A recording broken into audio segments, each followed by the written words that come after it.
other people can feel that. Other people can pick up on that. We're empathic beings naturally, and people can feel when something is not you. It's not authentic. It's not real. Hi guys, how are you today? Welcome to Via Frequency. I'm Olivia, and I'm so grateful that you're joining me here today.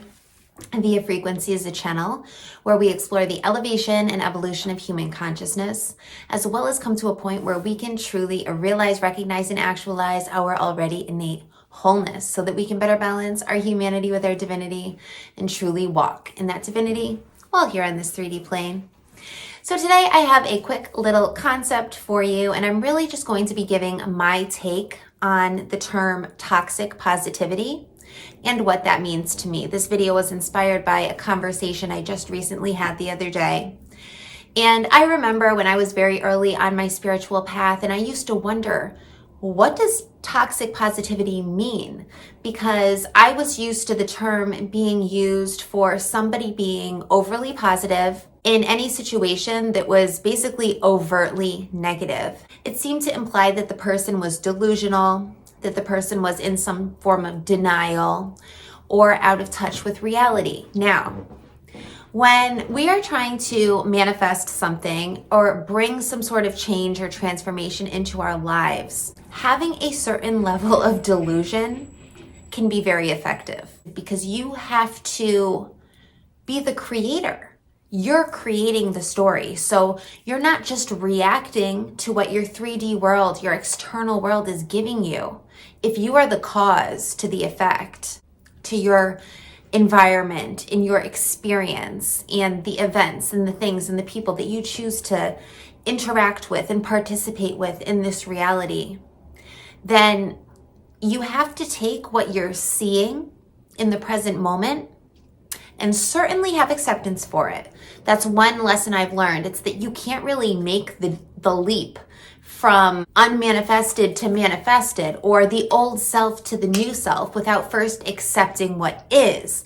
Accepting what is and dropping into the present moment is definitely a requirement for me. However, given that you are creating your experience consciously and it's beginning in your mind, all is mind, having a certain level of what most people would call delusion. It's not really delusion, it's creation. I'm going to say that again. It's not really delusion, it's creation. It's the process of creation.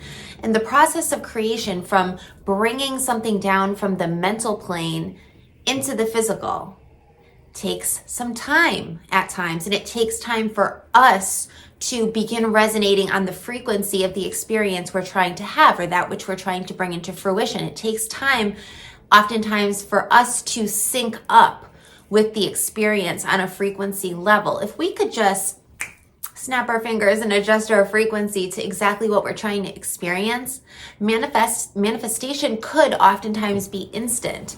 But we're human. We're human. We carry a lot of baggage. We carry our past experience within our bodies, within our DNA, and within our memory. And therefore, we have certain, you could call it karmas, you could call it patterns, belief systems that are holding us sort of in this holding pattern or cycle where sometimes it takes some time to adjust. Toxic positivity, in my opinion, is like taking a replica of the Mona Lisa, putting it in a beautiful frame, and calling it the original. It's not real. It's not real in that the replica of the Mona Lisa does not carry the same frequency, the same depth, and the same value of the Mona Lisa. It is, in a way, a fractal of it, but it is not the original thing. Therefore, in terms of currency, in terms of value, it would not be worth as much. It's a copy. It's a replica. It's what many people would call fake or fraudulent. And here's the thing. Toxic positivity can be like faking it until you make it, and you never truly make it. The difference between toxic positivity and actual positivity, it's a feeling state. It is whether or not you're getting to the depths, into the root of the essence of that being and that frequency on a frequency level. It's instead of going to the root, getting to the root of whatever the issue is that is preventing the positivity in the first place. It is simply trying to cover. It's trying to parrot as something it's not. It's trying to take, if we're talking, let's say, about abundance and prosperity, it's taking something and saying, oh, I feel abundant, I feel prosperous, when really not only is that not showing in the evidence on the outside, it's not showing in the manifestation, but the individual is not feeling that on a feeling level. They're not embodying the frequency of abundance and prosperity. They're actually caught in a lack mentality or a poverty mindset. So toxic positivity would be acting as if. It would be faking it, never truly making it and being it. It's a difference between acting and being, parroting as and existing as. And what that all comes down to is the frequency. It all comes down to the feeling state of where you are. You can't be healthy and manifest health and bring health into your physical body, into the physical, unless you first can know what the experience of health is going to feel like. If you can go into your mind, if you can psychologically close your eyes and visualize health in all of its creative amazement, and you take the visions of health and you incorporate sounds of health and smells of health and the feels of health, if you really get into all of your senses and experience on an experiential level, therefore imprinting into the subconscious mind what your definition of health is going to feel like, the body is going to react emotionally. You're going to have an emotional response to health. That right there is embodying the frequency of health. Only when you do that and meet that frequency here in the physical can health actually come into the being, come into the body, meet you where you are. Whatever we visualize with, very vivid sensory imagery and incorporating all of our senses, when it is real to our inner mind, to our inner world, the body, the mind does not know the difference as to whether it was simply a visualization, a figment of our imagination, or whether we were actually really having the experience in the 3D.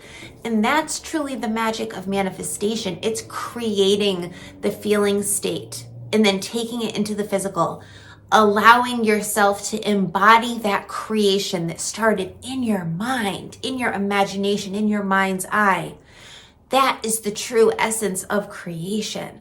Toxic positivity is not embodying that frequency. Toxic positivity is not getting to the root. It's not doing the actual transmutation.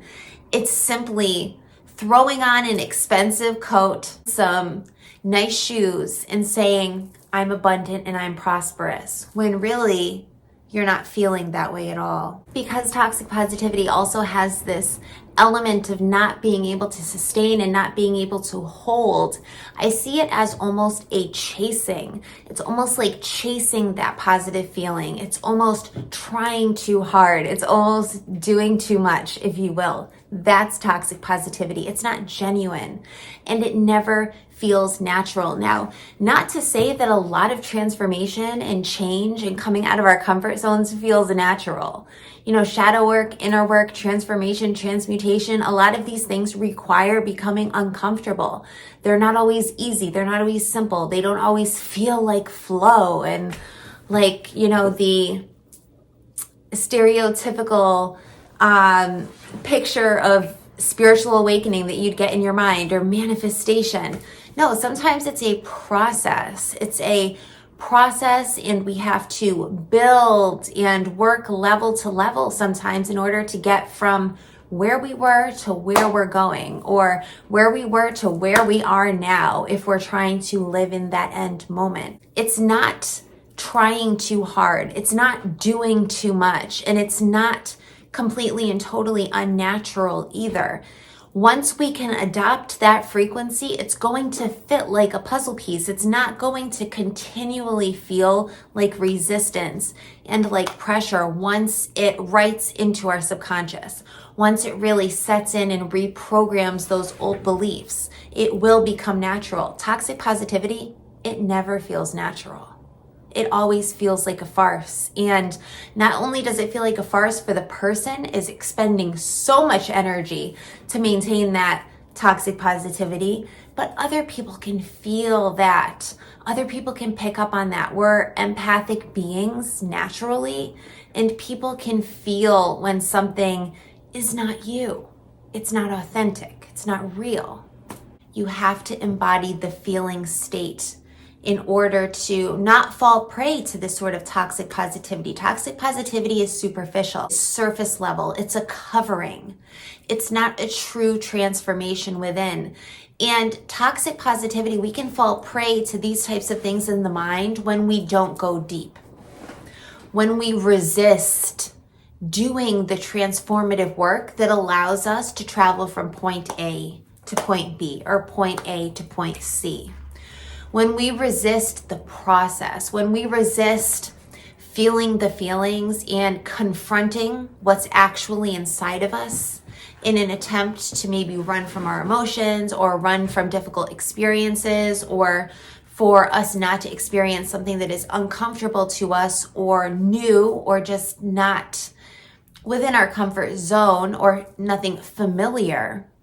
When we run from the process of inner work, when we run from the process of shadow work, and instead we just try to create the facade, the lens, the countenance, the appearance of whatever we're trying to bring into fruition, yet it's not in the depths of us, it's not throughout our whole being. We're not embodying it on a frequency level, on a feeling level, on a somatic and emotional experiential level. It's not going to translate. And if it does translate for a little bit, if it works, it's not going to be sustainable. For real change to be made, it has to be felt. It can't just be thrown on or painted over. I'll give you one more analogy. So toxic positivity in a world, in an experience where our external world is simply a mirror of our internal realm and in our internal state and world, toxic positivity would be like trying to fix the glass. It would be like painting over the glass of the mirror or trying to glue the pieces of glass of a broken mirror back together in an attempt to fix the problem. It's not going to work like that. In order to truly fix the mirror, one has to go in and fix the self, because the mirror is just a reflection of the self. So yeah, I look at toxic positivity as a superficial means to an end that never really actually creates the end result that we're looking for. Therefore, it's not sustainable and it's not lasting and it's not timeless. It's not something that we can build on. And in terms of a foundational level, it's sort of like building a brick building or a skyscraper on top of a sandcastle. The foundation is weak. Therefore, the building and the construction, the new construction, is going to fall into the old construction.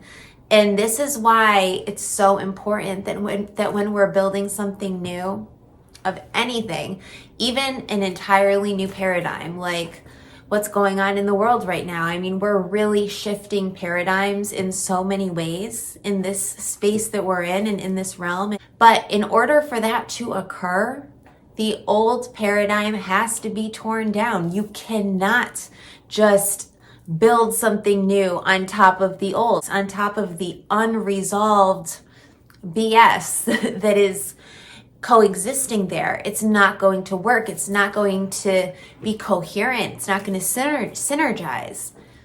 We need to destroy the old. We need to take down the old, process through the old, resolve whatever is there in order to transmute that into something greater. Just don't get stuck in the old. Don't get stuck in all that chaos and all that trauma and all that pain. When you're traveling deep within the caverns of your subconscious mind, don't get caught in re-experiencing all of that repeatedly. You have to come out and actually make the shift forward, because that can be a potential trap that we fall in. And I did talk about that in another video. But for a real lasting change to be had, we have to take the old and we have to adjust where there's weaknesses. So identify and accept the weaknesses, which means accept the present moment. And then we can fix, we can rectify the situation and transmute it into something better by building on top of a foundation that is sustainable, that can hold us, that can truly support the incredible things that we're creating and building for the future. So I hope this made sense. I don't think it came out exactly as I was planning for it to translate through my lips, but hey, I really hope it was helpful. If any of this resonated with you, please feel free to tap on that like button, hit the subscribe and the little notification bell so that you can get updated on my upcoming videos, and drop me a comment. I love to connect. Until next time, I'm Olivia for Via Frequency, signing out. Ta-ta for now.